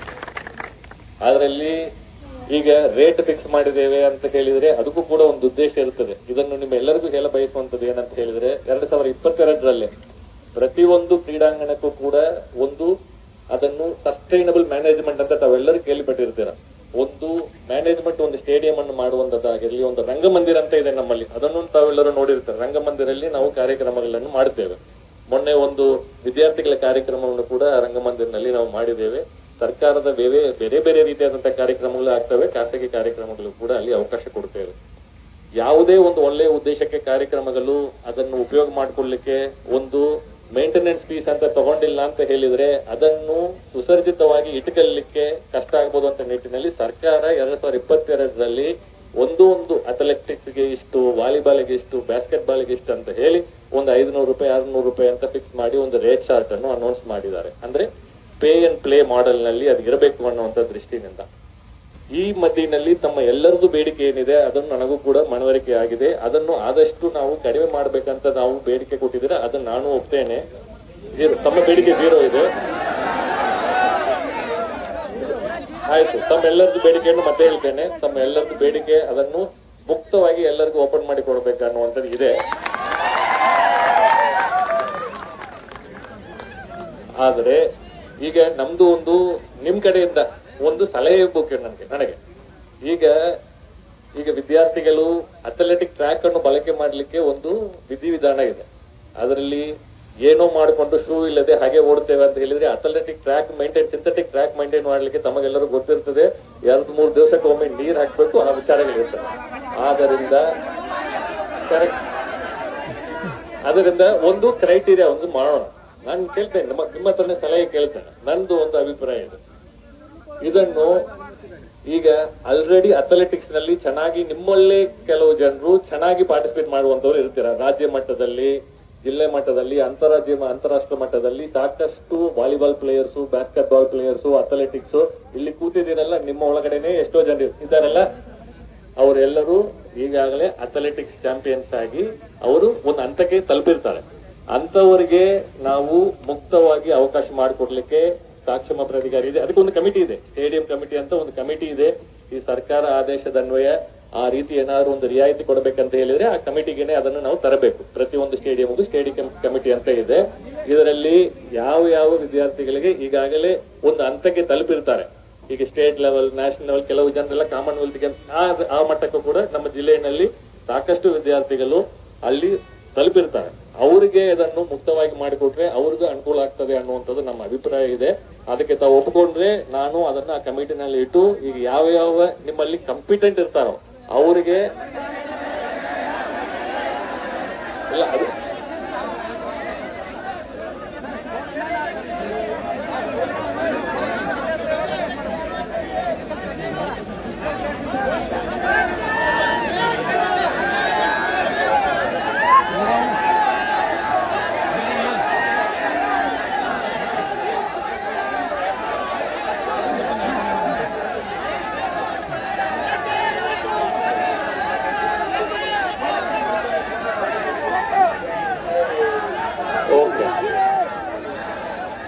ಓಕೆ. ಮತ್ತೆ ಹೇಳ್ತೇನೆ, ಈಗ ತಮ್ಮ ಬೇಡಿಕೆಗಳು ಖಂಡಿತವಾಗಿ ಇದನ್ನು ನಾನು ಮತ್ತೆ ಹೇಳ್ತೇನೆ, ಸ್ಟೇಡಿಯಂ ಇರುವುದು ನಿಮಗೋಸ್ಕರ, ಯಾರು ಬಂದು ಬೇರೆ ಯಾರು ಆಟ ಆಡಲ್ಲ ಅಲ್ಲಿ.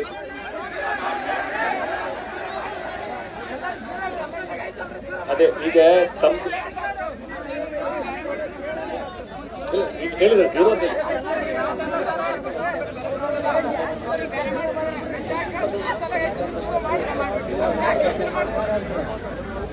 ನೋಡಿ, ಇಲ್ಲ ಒಂದ್ ನಿಮಿಷ, ಈಗ ಎಕ್ಸಾಂಪಲ್ ಒಂದ್ ನಿಮಿಷ ಹೇಳ್ತೀನಿ. ಈಗ ಸರ್ ಹೇಳ್ತಿರೋದು ಮೇಂಟೆನೆನ್ಸ್ ಗೆ ಅಂತ ಹೇಳ್ತಿದ್ದಾರೆ, ಕರೆಕ್ಟ್ ಅಲ್ವಾ?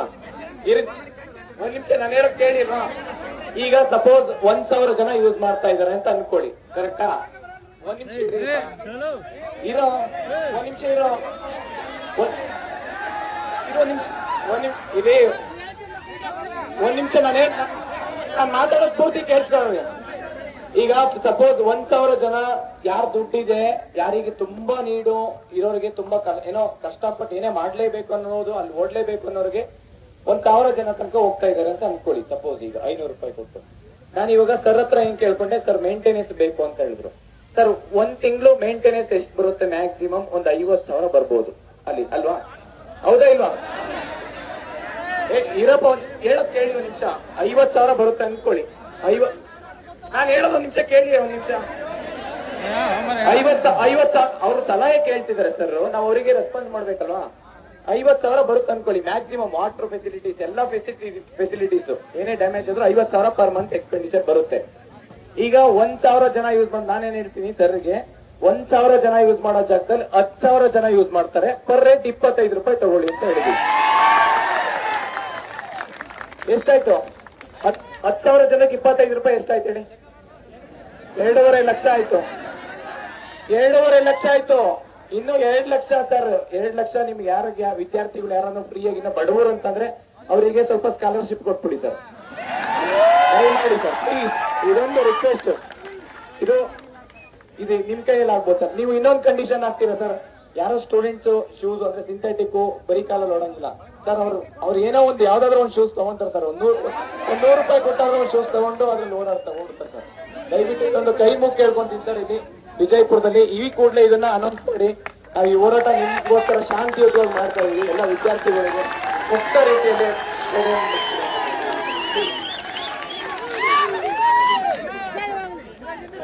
ಇದು ಮತ್ತೆ ಹೇಳ್ತೇನೆ,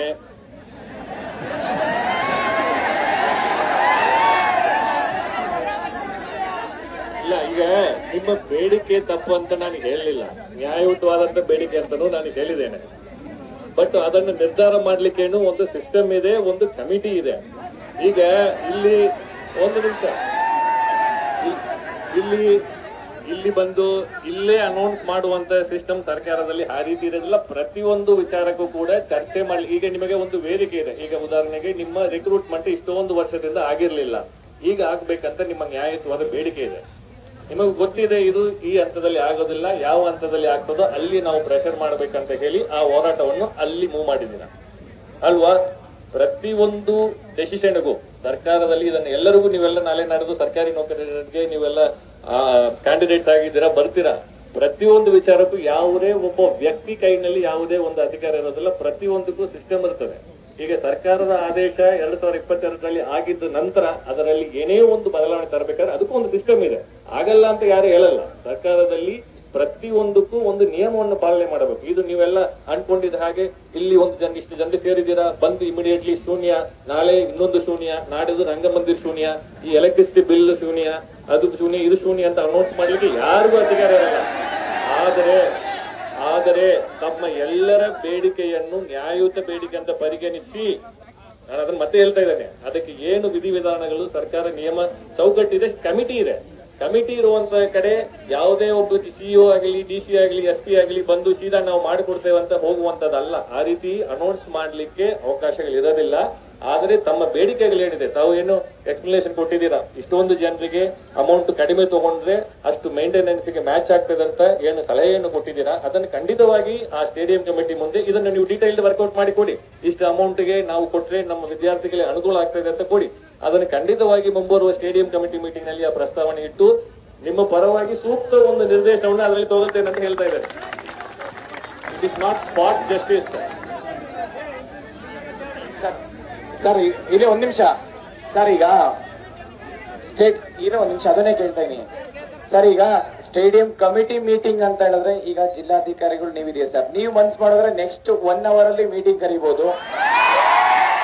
ನೀವು ಮನ್ಸ್ ಮಾಡಿದ್ರೆ ನೆಕ್ಸ್ಟ್ 1 hour ಅಲ್ಲಿ ಆಗಂತ ಕೆಲಸ ಇದು. Next 1 hour 1 hour committee meeting ಆಗುತ್ತೆ, 1 hour ಡಿಸೈಡ್ ಆಗಂತ ಕೆಲಸ ಸರ್ ಇದು.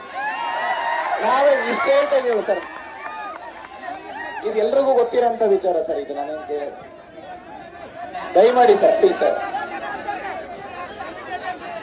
ಈಗ ನಿಮ್ಮ ಸ್ಟೇಡಿಯಂ ಕಮಿಟಿನಲ್ಲೂ ಕೂಡ ನಿಮಗೆ ಸಂಪೂರ್ಣ ಮಾಹಿತಿ ಇಲ್ಲ ಅಂತ ಅನ್ಕೊಳ್ತೇನೆ. ಅದನ್ನು ನಾನು ನಿಮಗೆ ಕ್ಲಿಯರ್ ಆಗಿ ಹೇಳ್ತೇನೆ. ಸ್ಟೇಡಿಯಂ ಕಮಿಟಿನಲ್ಲೂ ಜನರಲ್ ಕೌನ್ಸಿಲ್ ಕಮಿಟಿ ಅಂತ ಇದೆ, ಎಕ್ಸಿಕ್ಯೂಟಿವ್ ಕಮಿಟಿ ಅಂತ ಇದೆ. ಜನರಲ್ ಕೌನ್ಸಿಲ್ ಕಮಿಟಿಗೆ ಅಲ್ಲಿ ಜಿಲ್ಲಾ ಉಸ್ತುವಾರಿ ಸಚಿವರು ಅದಕ್ಕೆ ಅಧ್ಯಕ್ಷರಾಗಿರ್ತಾರೆ, ಸದಸ್ಯ ಕಾರ್ಯದರ್ಶಿಯಾಗಿ ನಾವು ಇರ್ತೇವೆ. ಎಕ್ಸಿಕ್ಯೂಟಿವ್ ಕಮಿಟಿ ಮೀಟಿಂಗ್ ನಾವು ಇರ್ತೇವೆ, ಅಧ್ಯಕ್ಷರಲ್ಲಿ ಕಮಿಟಿ ಇರ್ತದೆ.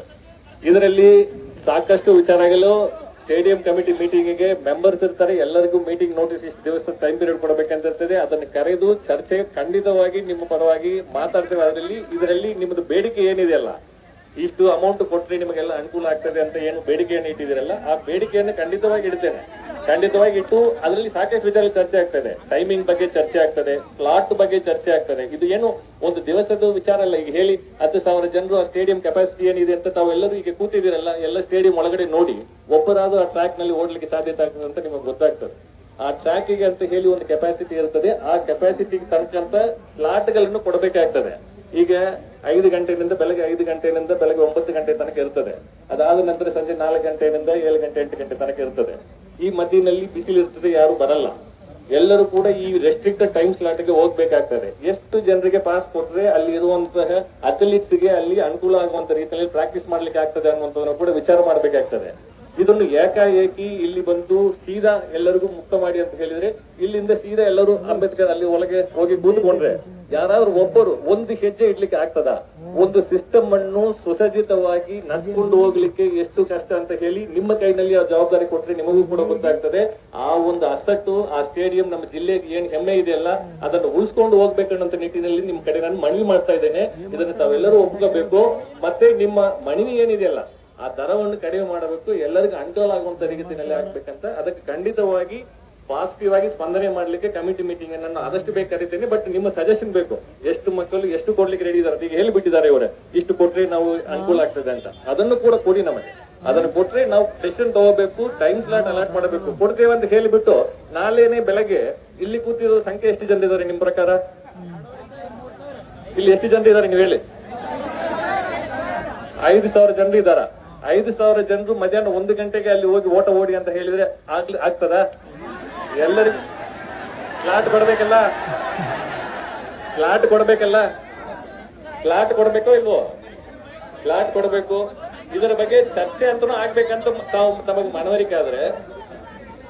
ಈಗ ಒಂದ್ ನಿಮಿಷ, ಈಗ ಸರ್ ನೀವು ಹೇಳಿದ್ರಿ ಕಡಿಮೆ ಜನ ಹೋದ್ರೆ ನೀವು ಜಾಸ್ತಿ ಜನ ಹೋದ್ರೆ ಆ ಗ್ರೌಂಡ್ ಯೂಸ್ ಮಾಡಕ್ ಆಗಲ್ಲ ಅಂತ. ಸಪೋಸ್ ಸರ್ ಈಗ 10,000 ಜನನು ನಾವು 500 ರೂಪಾಯಿ ಕಟ್ತೀವಿ, ಅವಾಗ ನೀವು ಎಲ್ಲರಿಗೂ ಬಿಡ್ಲೇಬೇಕಲ್ವಾ? ಅವಾಗ ನೀವು ಸ್ಲಾಟ್ ಕ್ರಿಯೇಟ್ ಮಾಡ್ಬೇಕಲ್ಲ. ಈಗ 1,00,000 ಜನ ಫೀಸ್ ಕಟ್ಟಿದ್ರು ನೀವು ಒಳಗಡೆ ಬಿಡ್ಲೇಬೇಕಲ್ಲ ಸರ್? ಒಂದೇ ಸತಿ ಬಿಡ್ಲೇಬೇಕಾ ಬೇಡ ಹೇಳಿ ಸರ್?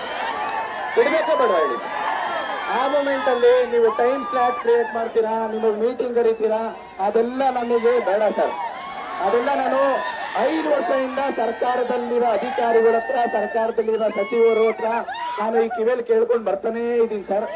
ದಯಮಾಡಿ ನಾನು ಕೈ ಮುಗಿ ಕೇಳ್ಕೊಂತೀನಿ ಸರ್ ಪ್ಲೀಸ್. ಯಾಕೆ ಅಂತಂದ್ರೆ ವಿದ್ಯಾರ್ಥಿಗಳ ಪರವಾಗಿ ನಾನು ಇಲ್ಲಿಂದ ಕಷ್ಟ ಏನು ಅಂತ ಲಾಸ್ಟ್ 1 ವಾರದಿಂದ ನಾನು ಇಲ್ಲಿ ಅವ್ರ ಜೊತೆ ಓಡಾಡ್ದಾಗೆ ಗೊತ್ತಾಗಿತ್ತು ಸರ್ ಎಷ್ಟು ಕಷ್ಟ ಇದೆ ಅಂತ ಹೇಳಿದಾಗ. ದಯಮಾಡಿ ನೀವು ಯಾವುದೇ ಒಂದು ಕಮಿಟಿ ಮೀಟಿಂಗ್ ಕರೆದ್ರು ಡಿಸೈಡ್ ಆಗ್ಬೇಕಂತಂದ್ರು ಜಾಸ್ತಿ ದಿನ ಇರಲ್ಲ ಸರ್, 1 ವೀಕ್ ಅಷ್ಟೇ ಸರ್. ಅವರಿಗೆ ಒಂದು 1 ವೀಕ್ ಟೈಮ್ ಬೇಕಷ್ಟೇ. ಅದಕ್ಕೂ ನಾನು ಇಷ್ಟೊಂದು ನಾನು ನಿಗಮ ಮಂಡಳಿಯಲ್ಲಿ ಎಷ್ಟೋ ಒಂದು ಆರ್ಡರ್ ಪಾಸ್ ಮಾಡಿ ವಿದ್ಯಾರ್ಥಿಗಳ ಪರವಾಗಿ ನೋಟಿಫಿಕೇಶನ್ಸ್ ಕ್ಯಾನ್ಸಲ್ ಆಗಿರೋಂತ notifications food and civil supply ಇದು 386 ಪೋಸ್ಟ್ ನೋಟಿಫಿಕೇಶನ್ಸ್ ಕ್ಯಾನ್ಸಲ್ ಆಗಿತ್ತು. ಅದನ್ನ ವಾಪಸ್ ತಿರ್ಗಾ ಮತ್ತೆ ನಿಗಮ ಮಂಡಳಿಲಿ ಅವ್ರ ಅಧ್ಯಕ್ಷರು ಒಂದು ಚರ್ಚೆ ಮಾಡಿ ತಿರ್ಗಾ ಮತ್ತೆ ಕಂಟಿನ್ಯೂಷನ್ಸ್ ಮಾಡಿದ್ರು. MSIL ಸರ್ 72 ಪೋಸ್ಟ್ ನಿಗಮ ಮಂಡಳಿದು ನೋಟಿಫಿಕೇಶನ್ಸ್ ಕ್ಯಾನ್ಸಲ್ ಮಾಡಿದ್ರು. ಯಾವ್ದೋ ಒಂದು ಸಣ್ಣ ಕ್ಲರ್ಕ್ ಮಾಡಿರೋ ಮಿಸ್ಟೇಕ್ಸ್ ಇಂದ. ಅದು ಕ್ಲರ್ಕ್ ಒಂದು ಎಕ್ಸ್ಟ್ರಾ ಪೋಸ್ಟ್ ಇನ್ ಸರ್ವಿಸ್ ಇಂಜಿನಿಯರ್ ಅಂತ ಸೇರಿಸ್ಬಿಟ್ಟು ಮಾಡಿದಂತ ಪೋಸ್ಟ್ MSIL ಪೋಸ್ಟೇ ಕ್ಯಾನ್ಸಲ್ ಆಗಿತ್ತು. ತಿರ್ಗಾ ಮತ್ತೆ ನಾವು ಹೋರಾಟ ಮಾಡಿ ತಿರ್ಗಾ ಅದನ್ನ ಕಂಟಿನ್ಯೂಷನ್ಸ್ ಮಾಡ್ತಿದೀವಿ. ಅದೆಲ್ಲ ಜಾಸ್ತಿ ದಿನ ಹಿಡ್ದಿಲ್ಲ ಸರ್, 1 ವೀಕ್. ಒಬ್ರು ಸಚಿವರು ಅವರಿಗೆ MD ಅವ್ರಿಗೆ ಹೇಳಿದ್ರು, MD ಅವರು ಒಂದು ಪ್ರಿನ್ಸಿಪಲ್ ಸೆಕ್ರೆಟರಿಗೆ ಒಂದು ಲೆಟರ್ ಕಳಿಸಿದ್ರು, ವಾಪಸ್ ಪ್ರಿನ್ಸಿಪಲ್ ಸೆಕ್ರೆಟರಿಯಿಂದ MD ಬಂತು, MD ಇಂದ ಡೈರೆಕ್ಟ್ ಕೆಳಗಡೆ ಸಬಾರ್ಡಿನೇಟ್ಸ್ ಏನು ಒಂದು ಎಕ್ಸಿಕ್ಯೂಟಿವ್ ಇರ್ತಾರೆ ಅವ್ರು ಎಕ್ಸಿಕ್ಯೂಟ್ ಮಾಡಿದ್ರು. ಮುಗ್ದಾಯ್ತು ಸರ್, 1 ವಾರ ಅಷ್ಟೇ, ಅದು ಜಾಸ್ತಿ ದಿನ ಇರಲ್ಲ ಸರ್. ನಾವು ದಯವಿಟ್ಟು ತಿರ್ಗಾ ಮತ್ತೆ ನಾವು ಒಂದು ಟೈಮ್ ತಗೊಳ್ಳಿ ಸರ್, ಜಾಸ್ತಿ ಇಲ್ಲ. ಜಾಸ್ತಿ ಅಂದ್ರೆ ನೀವು ಫೀಸ್ ಕಲೆಕ್ಟ್ ಮಾಡಬೇಕಾಗಿರೋದು 25 ರೂಪಾಯಿ ಅಷ್ಟೇ ಸರ್ ಮಾಡ್ಬೇಕಾಗಿರೋದು. 25 ರೂಪಾಯಿ ಫೀಸ್ ಇರ್ಲಿ. ಅದು ಎಷ್ಟು ದಿನದಲ್ಲಿ ನೀವು ಆ ಕೆಲಸ ಅದನ್ನ ಮಾಡ್ಕೊಡ್ತೀರಾ ಅಂತ ಹೇಳಿ ಎಲ್ಲಾ ವಿದ್ಯಾರ್ಥಿಗಳ ಮುಂದೆ ಹೇಳ್ಬಿಡಿ ಸರ್. ಯಾಕೆ ಅಂತಂದ್ರೆ ಒಂದು ಟೈಮ್ ಲಿಮಿಟ್ ಇರಬೇಕು. ಆ ಟೈಮ್ ಲಿಮಿಟ್ ಆದ್ಮೇಲೆ ನಾವು ಮತ್ತೆ ಎಲ್ಲರೂ ಹೋರಾಟ ಅನಿರ್ದಿಷ್ಟಾವಧಿ ಇಲ್ಲೇ ಕೂತ್ಕೊಂತೀವಿ ಸರ್, ಜಿಲ್ಲಾಧಿಕಾರಿ ಮುಂದೆ. ಅದು ಮುಕ್ತ ಆಗೋ ತನಕ ಕೂತ್ಕೊಂತೀವಿ ಸರ್. ಯಾವುದೇ ಕಾರಣಕ್ಕೂ ಇದು ಬಡವರು ಯೂಸ್ ಮಾಡೋಂಥದ್ದು. ನೀವೇ ಹೇಳಿದ್ರ ಪಬ್ಲಿಕ್ ಅಂತ, ಪಬ್ಲಿಕ್ ಅಸೆಟ್ ಅದು ನಮ್ಮ ಅಸೆಟ್. ನಾವು ಹೆಂಗ್ ಯೂಸ್ ಮಾಡ್ತೀವಿ, ನಾವು ನಮ್ಮ ಮನೆ ದೇವಸ್ಥಾನ ನೋಡ್ಕೊಂಡಂಗ ನಾವು ಅದು ಸ್ಟೇಡಿಯಂ ನೋಡ್ಕೊಂತೀವಿ ಸರ್. ನಾವು ಮನೆಯಲ್ಲಿ ಎಷ್ಟು ದೇವರಿಗೆ ಎಷ್ಟು ಪೂಜೆ ಮಾಡ್ತೀವೋ ಅದೇ ರೀತಿಯ ಸ್ಟೇಡಿಯಂ ಒಂದ್ಸತಿ ನಾವು ಕೈ ಮುಕ್ಕೊಂಡು ಒಂದು ಪ್ರಾಕ್ಟೀಸ್ ಮಾಡ್ತೀವಿ ಸರ್. ಇದಾಗ್ಬೋದಾ? ನಮ್ಮಿಂದ ಸರ್ಕಾರದಿಂದ ನಾವಲ್ಲ, ನಾವು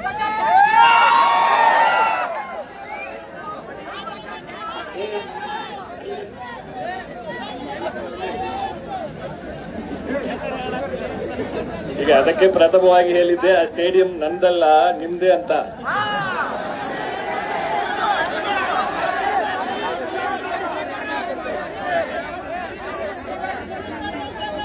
ಈಗ ತಾವು ಏನು 25 ರೂಪಾಯಿ ಮಾಡಬೇಕಂತ ಮನವಿಯನ್ನು ಈಗ ಹೇಳ್ತಾ ಇದ್ದೀರಲ್ಲ, 25 ರೂಪಾಯಿ ಕೊಟ್ರೆ ಎಲ್ಲರಿಗೂ ಅನುಕೂಲ ಆಗ್ತದೆ, ಈಗ ಇರುವಂತ ರೇಟ್ ಹೆಚ್ಚಾಗಿದೆ ಅಂತ. ಅದನ್ನು ಎನಿವೇಸ್ ಮೇಂಟೆನೆನ್ಸ್ ಇರಲಿ, ಮೇಂಟೆನೆನ್ಸ್ಗೂ ಕೂಡ ಬೇರೆ ಏನು ಪರ್ಯಾಯವಾಗಿ ನಾವು ವ್ಯವಸ್ಥೆ, ಅದರ ಬಗ್ಗೆನೂ ನಾವು ಚಿಂತನೆ ಖಂಡಿತವಾಗಿ ಮಾಡಬೇಕಾಗ್ತದೆ, ಮಾಡುತ್ತೇವೆ. ಯಾಕಂತ ಹೇಳಿದ್ರೆ ಇದು ಯಾವುದೇ ಒಂದು ಅಸೆಟ್ ಅನ್ನು ನಮಗೋಸ್ಕರ ಉಳಿಸ್ಕೊಂಡು ಅದನ್ನು ಮುಂದುವರಿಸಿಕೊಂಡು ಹೋಗಿದ್ರೆ, ಈಗ ಅಲ್ಲಿಗೆ ನಿಮಗೆ ಆ ಅಥ್ಲೆಟಿಕ್ ಟ್ರ್ಯಾಕ್ ಅನ್ನು ಉಪಯೋಗ ಮಾಡ್ಕೊಳ್ಳಿಕ್ಕೆ ನಿಮ್ಮಲ್ಲಿ ಈಗ ಸಾಮರ್ಥ್ಯ ಹೊಂದಿರುವಂತವ್ರು ಆಯ್ತು, ತುಂಬಾ ಕಾಂಪಿಟೆನ್ಸಿ ಇರುವಂತವ್ರು ಅದನ್ನು ಬಳಕೆ ಮಾಡಿಕೊಂಡು ಯೂಸ್ ಮಾಡಿಕೊಂಡು ಮುಂದಕ್ಕೆ ಸ್ಕಿಲ್ ಅನ್ನು ಡೆವಲಪ್ ಮಾಡಬೇಕು. ಒಂದೊಂದು ಕಡೆ ಲೆಷರ್ ಆಗಿ ಅದನ್ನು ಯೂಸ್ ಮಾಡಬೇಕಂತ ಲೆಷರ್ಲಿ ಮಾಡುವಂತವ್ರು ಇರ್ತಾರೆ. ಉದಾಹರಣೆಗೆ ವಾಕಿಂಗ್ ಮಾಡುವಂತವ್ರು, ಜಾಗಿಂಗ್ ಮಾಡುವಂತವ್ರು, ಜೊತೆಗೆ ಎಲ್ಲರೂ ಅದನ್ನು. ಈ ಚಾನೆಲ್ ಅನ್ನ ಸಬ್ಸ್ಕ್ರೈಬ್ ಮಾಡಿ ಮತ್ತು ನಮ್ಮ ಹೊಸ ವಿಡಿಯೋವನ್ನು ಎಲ್ಲರಿಗಿಂತ ಮುಂಚೆ ನೋಡಲು ಬೆಲ್ ಐಕಾನ್